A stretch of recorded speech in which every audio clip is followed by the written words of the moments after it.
আজ থেকে আমরা শুরু করতে চলেছি কৃত্তিবাসী রামায়ণ। বিভিন্ন পর্বে আমি সমগ্র রামায়ণ এই চ্যানেলে নিয়মিত আপলোড করতে থাকব। আপনারা নিয়ম করে শুনতে থাকবেন। তাহলে আর বেশি সময় নষ্ট না করে শুরু করা যাক প্রথম পর্ব। আদিকাণ্ড। গোলক বৈকুণ্ঠপুরী সবার উপর লক্ষ্মীসহ আছেন তথায় গদাধর। তথায় অদ্ভুত বৃক্ষ দেখিতে সুচারু, যাহা চাই তাহা পাই নাম কল্পতরু। দিবানিশি তথা চন্দ্র সূর্যের প্রকাশ, তার তলে আছে দিব্য বিচিত্র আবাস। নেতপাট সিংহাসন উপরেতে তুলি, বিরাসনে বসিয়া আছেন বনমালী। মনে মনে প্রভুর হইল অভিলাষ, এক অংশ চারি অংশে হইতে প্রকাশ। শ্রীরাম ভরত আর শত্রুঘ্ন লক্ষণ, এক অংশে চারি অংশ হইলা নারায়ণ। লক্ষ্মীমূর্তি সীতাদেবী বসেছেন বামে, স্বর্ণছত্র ধরেছেন লক্ষণ শ্রীরামে। চামর ঢুলান্তারে ভরত শত্রুঘ্ন, ষোড়ো হাতে স্তব করে পবন নন্দন। এই রূপে বৈকুণ্ঠে আছেন গদাধর, হেনকালে চলিলা নারদ মুনিবর। বিনা যন্ত্র হাতে করি হরি গুণগান, উত্তরিলা গিয়া মুনি প্রভু বিদ্যমান। রূপ দেখি বিহব্বল নারদ নাচে ধীরে, বসন্তী তেল তার নয়নের নীরে। হেনরূপ কেন ধরিলেন নারায়ণ, ইহা জিজ্ঞাসিব গিয়া যথা পঞ্চানন। ভাবিভূত বর্তমান শিব ভালো জানে, এ কথা কহিব গিয়া মহেশের স্থানে। এতেক ভাবিয়া যাত্রা করে মুনিবর, উত্তরিলা প্রথমেতে ব্রহ্মার গোচর। বিধাতারে লয়ে যান কৈলাস শিখরে, শিবকে বন্দিয়া পাছে বন্দিলা দুর্গারে। নিরখিয়া দুইজনে তুষ্ট মহেশ্বর, জিজ্ঞাসা করেন তবে তাদের গোচর। কহ ব্রহ্মা কহ হে নারদ তপোধন, দোহে আনন্দিত আজি দেখি কি কারণ। বিরিঞ্চি বলেন শোনো দেব ভোলানাথ, দেখিলাম গোলকে অপূর্ব জগন্নাথ। দেখিতাম পূর্বেতে কেবল নারায়ণ, চারি অংশ দেখিয়েবে কিসের কারণ। ব্রহ্মবাক্য শুনিয়া কহেন কৃত্তিবাস, সেই রূপ ইহকালে হইবে প্রকাশ। যে রূপ আছেন হরি গোলক ভিতর, জন্ম নিতে আছে ৬০,০০০ বৎসর। রাবণ রাক্ষস হবে পৃথিবী মণ্ডলে, তাহাতে বোধিতে জন্ম লবেন ভূতলে। দশরথ ঘরে জন্মিবেন চারিজন, শ্রীরাম লক্ষণ আর ভরত শত্রুঘ্ন। এক অংশ নারায়ণ চারি অংশ হইয়া, তিন গর্ভে জন্মিবেন শুভক্ষণ পাইয়া। জানকী সহিত রাম লই হইয়া লক্ষণ, পিতৃসত্য পালনার্থ যাইবেন বন। সীতা উদ্ধারিবে রাম মারিয়া রাবণ, লবকুশ নামে হবে সীতার নন্দন। মনুষ্য হত্যা আদি যত পাপ করে, একবার রাম নামে সর্বপাপে তরে। মহাপাপী হয়ে যদি রাম নাম লয়, সংসার সমুদ্র তার বৎসপদ হয়। হাসিয়া বলেন ব্রহ্মা শোনো ত্রিলোচন, পৃথিবীতে হেনপাপী আছে কঞ্জন।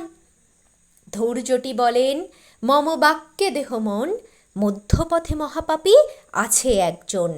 তারে গিয়া রাম নাম দেহ একবার, তবে সে নিতান্ত মুক্ত হইবে সংসার।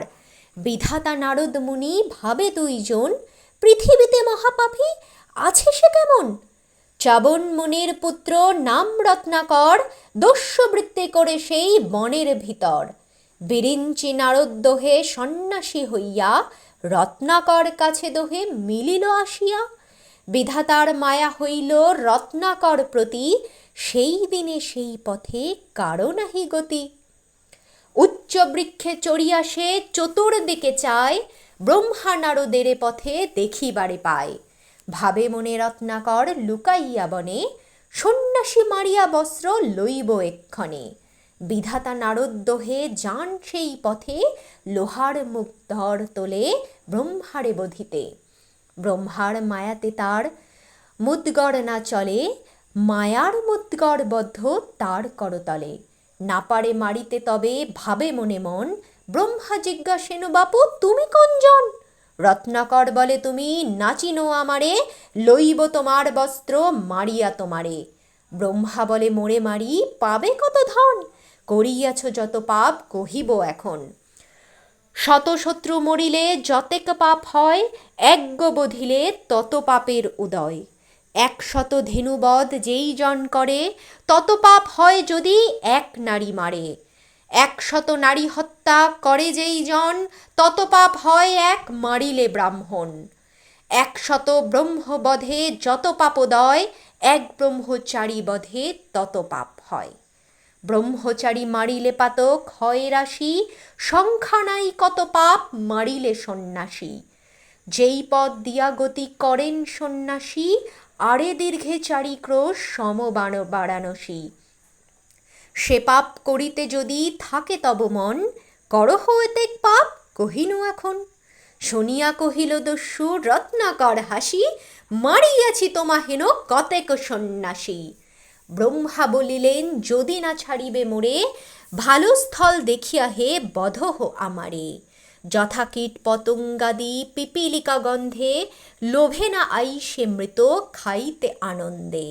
মারিলে দণ্ডের বাড়ি পড়িব ভূমিতে, পিপীলিকা মরিবেক আমার চাপেতে।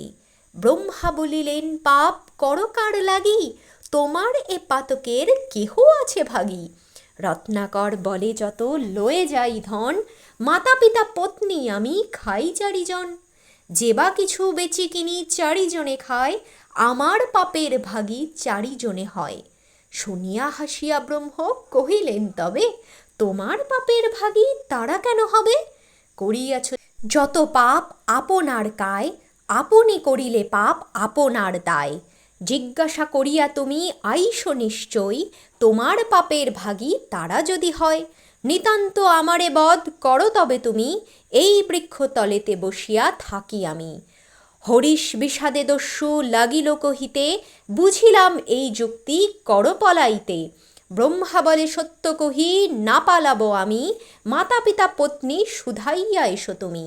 অতঃপর যায় দস্যু ফিরে ফিরে চায়, ভাবে বুঝি ভাড়াইয়া সন্ন্যাসী পালায়।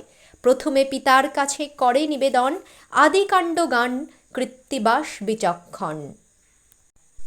মনুষ্য মারিয়া আনি যত ধন আমি, আমার পাপের ভাগী বট কিনা তুমি। পুত্রের বচন শুনি কহিলা চ্যাবন, হেন কথা তোমারে কহিল কোনজন? কোন শাস্ত্রে শুনিয়াছ কে কহে তোমারে, পুত্রকৃত পাপ কেন লাগিবে পিতারে?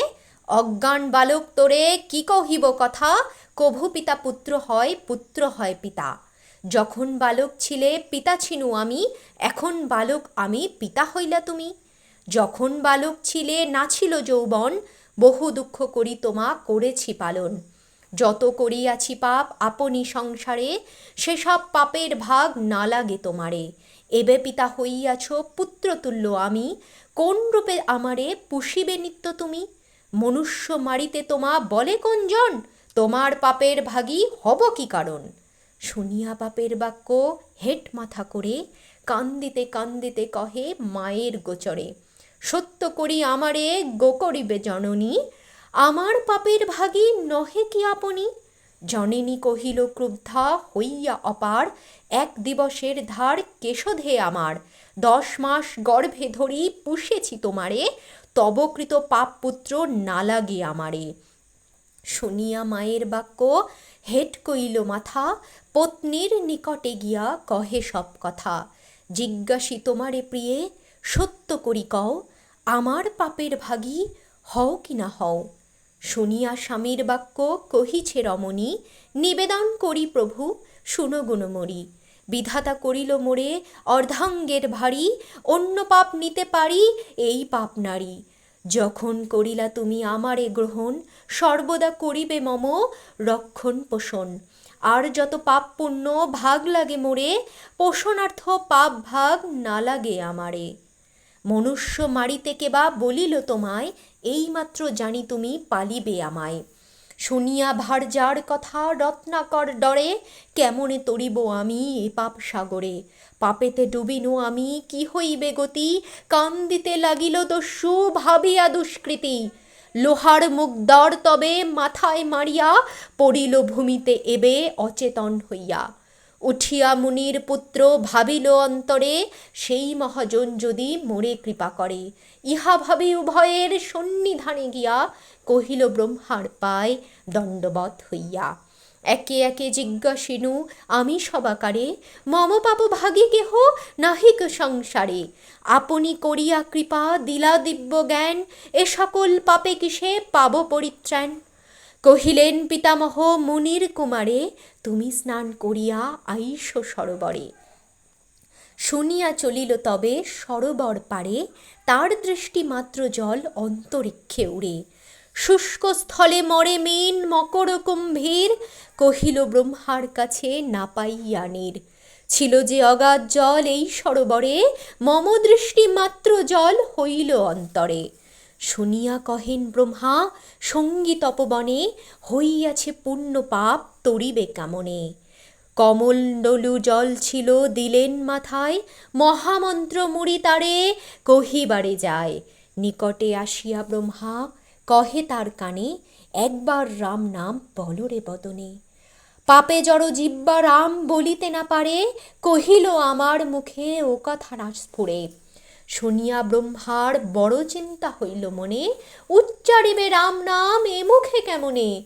মকার কহিলে অগ্রে রা কহিলে শেষে, তবে বা পাপের মুখে রাম নাম আসে।